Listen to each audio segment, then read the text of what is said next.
કે મને કોઈ વેરી એને મોકલ્યો કાંઈ નથી. હું તો મથુરામાં ઝૂકટું રમતા તારો આ જે પતિ રહ્યો ને એનું માથું હું હાર્યો છું, એટલે એનું માથું કાપવા આવ્યો છો. અરે બાળક, ઈ જીદ મૂકી દે. હું તને આ હીરા મોતી માણેકના થાળ ભરીને આપું.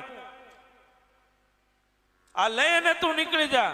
એટલે કાનુડો કહે છે કે ભાઈ નાગણીઓ, તમારે તમારા ઘરમાં મારા હાટું થઈને ચોરી હું કામ કરવી જોઈએ?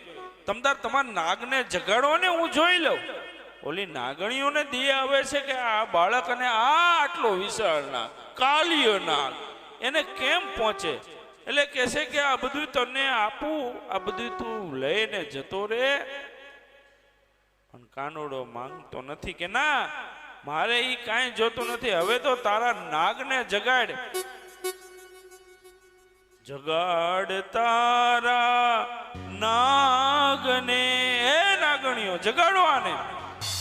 અને ઈ ભયંકર નાગ બહુ મનાયો. કાનુડો ગયો ને પછી એને જગાડવામાં